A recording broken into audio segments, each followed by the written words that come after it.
going to give you a sort of presentation, some background on what GRADE CERQual is, and then I'm going to show you this new ISOC tool, which is the Interactive Summary of Qualitative Findings tool, and it's just very new. It was only released about a month or so ago.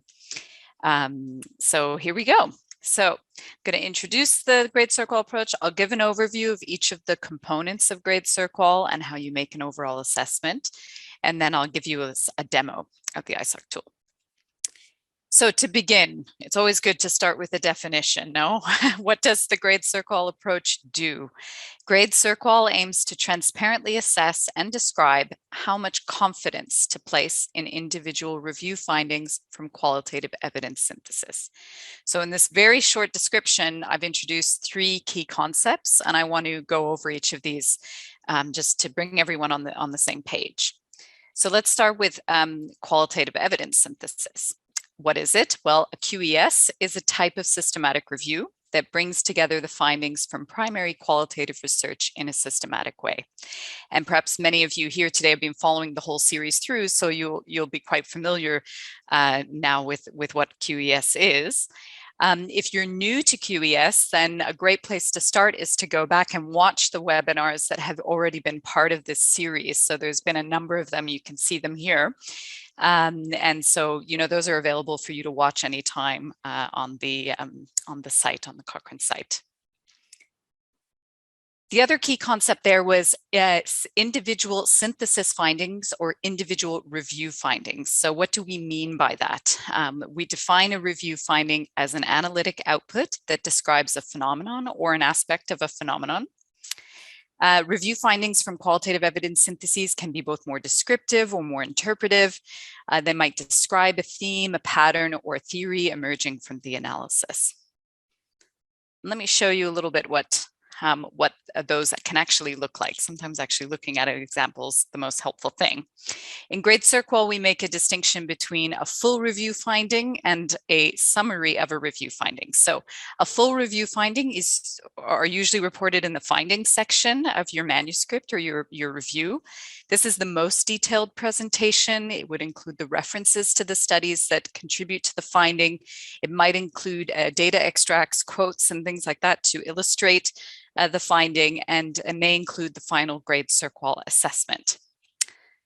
So here's an example. This is taken from a QES that was published by Boren and colleagues on the mistreatment of women during childbirth. One of their review findings had to do with physical abuse of women during childbirth. And this is a little extract of the findings section. Okay, so you can see what the text looks like, and it has all the supporting references where appropriate. That full review finding then becomes summarized into these summaries of review findings. And that's a key part of the GRADE CERQual approach because we'll use these summaries in 2 key outputs that I'm going to talk a little bit more about later, the evidence profile table and the summary of qualitative findings table. So these are shorter versions, right, of each review finding. They're as explicit as possible. They do come in different styles and sizes, but definitely it's more than just the name of the theme. It has to be, still understandable to the reader what this finding is all about.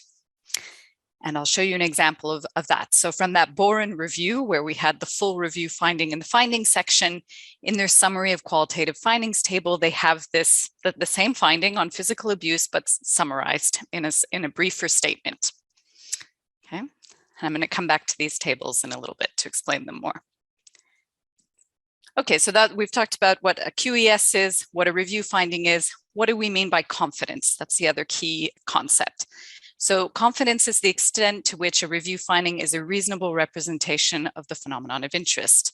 Otherwise said, the phenomenon of interest is unlikely to be substantially different from the research finding. In the GRADE CERQual approach assesses confidence based on 4 components. So the idea being that any concerns with these 4 components might be grounds to lower your confidence in the review finding.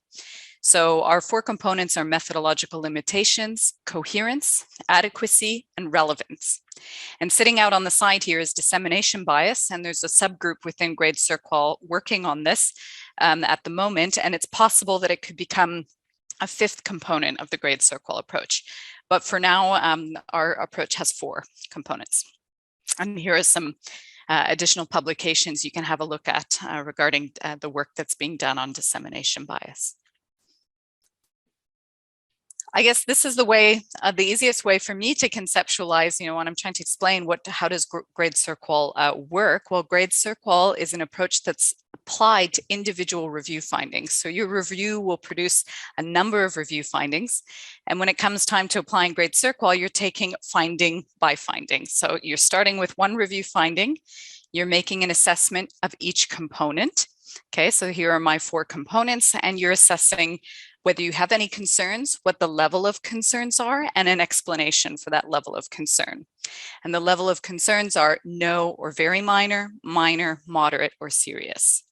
So once you've done your assessment for your 4 components, you bring them all together to do an overall assessment of confidence. And this takes the form of an overall assessment based on these 4 categories, either high, moderate, low, or very low confidence, plus an explanation. Okay, and the explanation is key because it's part of the transparency that's a key kind of pillar of the GRADE CERQual approach. Okay, so when and where do we use the GRADE CERQual approach? So it's meant to be applied in all types of QES. So in this series, you've been introduced to different methods for a qualitative evidence synthesis, like framework synthesis and thematic synthesis and best fit framework synthesis. GRADE CERQual can be applied to the findings of a review using any of those methods. So far, it's mostly been used on more descriptive findings, but we're seeing more and more examples of GRADE CERQual being applied in meta-ethnographies, which is great. They're designed to be used also in all types of decision-making processes. And GRADE CERQual is applied near the end of the review process. But saying that, it requires authors to draw on data that they've produced over the course of their whole review. So for example, your critical appraisals or your methodological limitations assessments, your study description table, your extracted data table.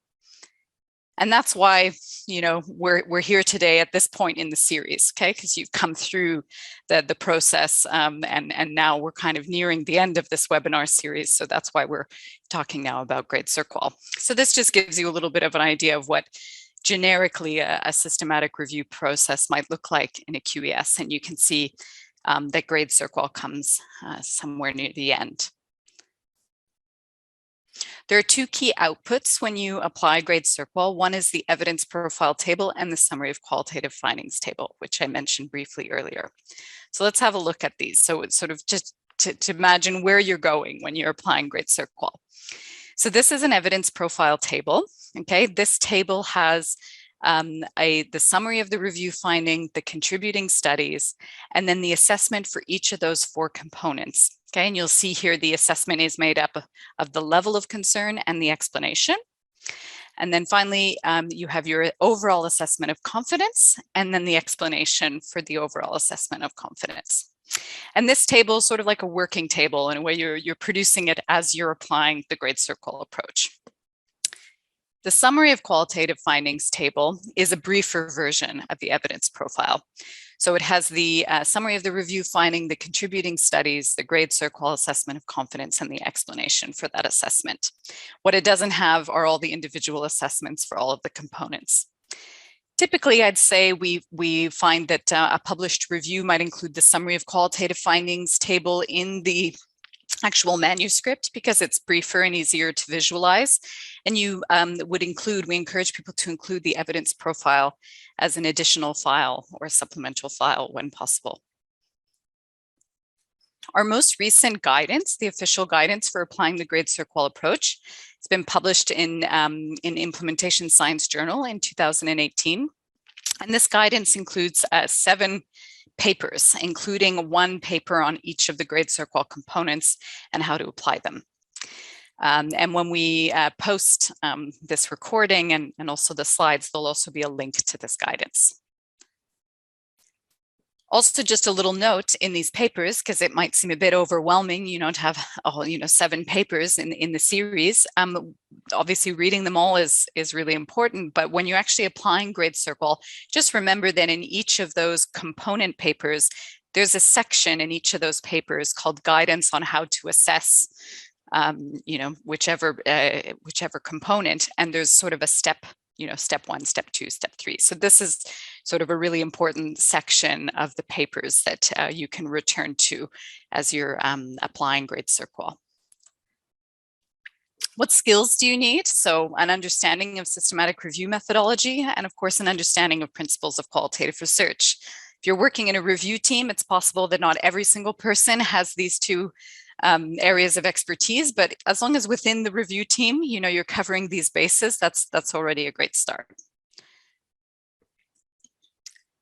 What GRADE CERQual is not. Why do we have this slide? Because we have seen that there are some common misinterpretations of what GRADE CERQual is. So it's useful to be very explicit about what those are. So GRADE CERQual is not a tool for assessing how well an individual qualitative study was conducted. And I know that as part of this series, you looked at methodological assessments and all different tools for that. GRADE CERQual is not a tool for methodological assessment, okay, or quality or critical appraisal. It's not a tool for assessing how well the systematic review has been done. It's not a tool for assessing how much confidence to place in review findings in general. It's an approach applied to individual review findings. And it's not a tool for assessing confidence in findings of a narrative synthesis. For example, in a quantitative review, when a meta-analysis is not possible, sometimes those reviews refer to their findings as narrative findings or narrative synthesis. GRADE CERQual is not applied in that context. It's not applied to quantitative systematic reviews. So what is it? It's a tool for assessing how much confidence to place in individual review findings from a QES. Okay. I'm going to give you this metaphorical example, and then we're going to have some time for some clarification questions before I go on to the second part of the presentation. But this metaphorical example is often very helpful for people to kind of get their heads around what we mean by the 4 components. So here we go.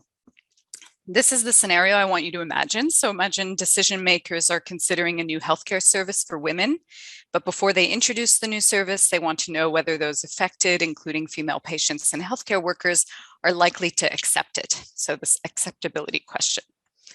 So they commission a review of qualitative research, and that review produces a number of review findings, and one of those findings describes women's experiences of the intervention. So because GRADE CERQual is applied to individual review findings, we're just taking this one review finding, okay, on women's experiences of the intervention. And in this metaphorical example, what I want you to be thinking of is that each of these paintings, think of them as an individual study. So we have one review finding supported by 8 studies, let's say in this case. And what you hope to find is, of course, those 8 studies all showing a similar pattern, all equally well conducted, asking a similar question, and similarly rich and detailed, okay? But what happens in reality when we do a systematic review? We may have review findings that, for example, have some studies that support that review finding that have some issues with how they were conducted, okay, have some methodological concerns. Okay, this is what we refer to as the methodological limitations component. And if we identify some of the supporting evidence as having methodological limitations, that may be grounds for lowering our confidence in the review finding. Okay, so that's methodological limitations. Another scenario could be that, we're interested in women's perspectives on this new service. But what we have are some studies that report on women's experiences, but through the lens or through the perspective of men or healthcare professionals or partners, etc. So in that case, we would say there's some evidence that's indirect. Okay, and that's one of the grounds for reducing our confidence, and this relates to the relevance component. Okay, so it's indirect, there's evidence that's indirectly relevant. Another aspect of relevance could be that, we're interested in women globally. Our review question is about women globally. But it so happens that the evidence supporting this review finding overrepresents women of a certain, let's say, nationality or a socioeconomic background, etc. So it's not that it's not relevant, but it's partially relevant because it's a subset, largely a subset of the whole population that we're interested in. So in this case, if we identify partial relevance, that could be grounds for lowering our confidence in the review finding, and that's the relevance component. Okay, so for relevance, we're really looking at what the review question is, next to what the question was in all of those underlining supporting studies. The third component, okay, for GRADE CERQual is coherence. So imagine the second picture frame in the middle is our review finding. So sometimes when we write review findings as review authors, the review finding might reflect the underlining data, mirror it very closely. All of the patterns and all the variations in the underlining data are represented in the review finding. In that case, we might not have concerns around coherence because the coherence component is about the fit between the review finding as we wrote it and the findings in the supporting studies. But it's possible that we will have written a review finding that smooths over some of the variation in the data and focuses in on certain patterns in the data. And this might be, we might write this review finding because it's more relevant or it's better suited to our audience or to the goals of our review, but we would want to acknowledge that we have some concerns around coherence because some of the patterns in the data are not reflected in our review finding, for example. It's also possible that we would write a review finding that's quite interpretive in nature, that we're sort of, transforming the data further. We're coming up with kind of explanations in the data. And these also might be grounds, for concerns around coherence if all that pattern and that interpretation is not something seen across the supporting studies, or there's possibly other alternative ways of interpreting that data. And that's what we refer to as the coherence component. And last but not least, when you have a review finding, it's possible that that review finding is supported by very few studies, okay? Or that review finding is supported by a number of studies, but the data within them are superficial or thin. So this concept of richness and quantity is what makes up the adequacy component of GRADE CERQual. So if you have any concerns around the richness or quantity of data, that could be grounds for lowering your confidence in the review finding. So again, for each of these components, what you're looking for are whether you have any concerns. You're not looking at whether there's the ideal of coherence or the ideal of adequacy has been met. It's whether you see anything that are concerns around that particular particular component. And you would judge those concerns then as either no or very minor, moderate, or serious. And once you've done that for the 4 components, you're bringing them all together to make your overall assessment of confidence. So, and that's expressed as high, moderate, low, or very low. And we always begin with the assumption in GRADE CERQual. The recommendation is, the guidance is that you always start with the assumption that the finding is high confidence. And based on the concerns that you've identified, you justify grading down your level of confidence. Okay, so that's quite a detailed overview I've given of GRADE CERQual and and the components. I can see there's some action in the chat. I don't know, Jane, whether we have any questions that I can take right now. Yeah, hi, thanks, Megan. That was an absolutely lovely introduction. So Cornelia asked a really great question, actually. It was about what about if incoherence across studies is one finding in itself? And I've sort of reflected back to Cornelia that it does depend on how you write your summary of finding statements. You can make something more or less coherent. So would you like to add to that? Yeah, I think yes, it has to do, and that's really important what Jane said, because we're at the moment we're conducting an evaluation of how GRADE CERQual has been used in the literature, and a common, when we see coherence misinterpreted, the main way it's been misinterpreted is people thinking of it in terms of consistency between the supporting studies. Like how similar and consistent are the findings between the studies supporting the review finding. And what people sometimes miss out on is it's about that in relation to the review finding that you wrote as the reviewer. And that's really important. So it does have to do with how you've written your review finding, and you're looking for the fit and cogency between that review finding and the underlying data from which you generated that review finding. But I think what's important to say as well with coherence is it's an opportunity for reflexivity among the research team, to go back and look at the underlying data and to think, have we smoothed over too much variation in the data, etc. But it's also not, the goal is not to keep changing your review finding until you judge it to have no concerns about coherence, because perhaps a review finding that's written to capture all of the variation becomes very cumbersome and loses its potential to really inform your audience. So those are some of the common things that we recommend keeping in mind with coherence. Okay, little batch of questions come in, so bear that in mind when I'm sort of putting them to you. So Sure. Cornelia's come back with an afterthought here. You've obviously got her thinking. She says, what about qualitative studies that report inconsistency in their data? That report inconsistency in their data. Because I mean, that's quite common, isn't it? You can have deviant cases, etc. Well, I guess, yes. Cornelia, you could have two findings, that can each can be coherent. Yes, exactly. Yeah, that's very, or your finding is exactly a finding around the diversity, the lack of a common experience or a diversity of experiences. And that's what your review finding is about.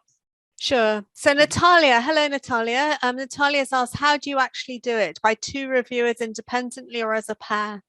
Yeah, so we always recommend that two people be working on this, but we don't strictly say, that it has to be done blindly, independently, and then compared.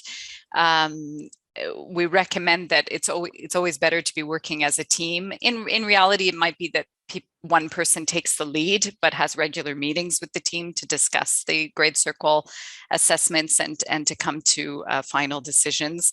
I don't know, Jane, in your experience, if that's the case, but that's what I've sort of seen so far. Yeah, it's always a process of consensus, isn't it? And different perspectives. This is where different team members were from their different sort of professional perspectives or lay perspectives. If you're having patient and public involvement in the interpretation, interpret the findings. So yeah, it is a team effort at this stage. So on to a familiar name here, Farid. Welcome back, Farid. How do we judge adequacy? Are we judging adequacy against a norm, if any, or relative to one another? It's a big question. That is great. Yes, there is no norm. There is no norm for what's adequate data or what is rich data. It becomes something that, and this is why working in a team is important, that the review team needs to come to a decision around what they consider rich data or a sufficient quantity of data. One thing's for sure is it's a balance of those two things. So you could have, a finding supported by one study, and that study is extremely, longitudinal, deeply rich ethnographic material, and you might have no concerns about the adequacy of the data supporting that finding, because you're balancing richness versus quantity, and the opposite is also true. Sure. Now, Gabriella's got a question, which I think we can answer quite quickly. She says, the review findings are predetermined or are they identified in the included studies? So in essence, Gabriella, all the findings come from your primary studies, but can either be at a descriptive level, stay close to the primary studies, or more at an interpretive level. When you line the primary studies up one by one, you see new meanings in the data. So you're making more transformations and new interpretations. So there could be both.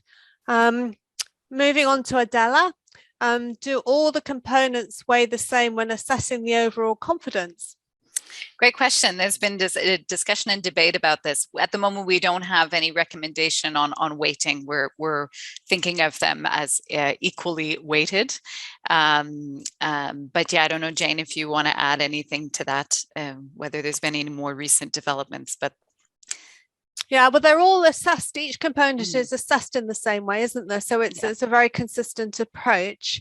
And then each of the components feeds into the overall assessment. And I think we're going to look at that in a bit more detail using the ISOC tool. So that might become a bit clearer.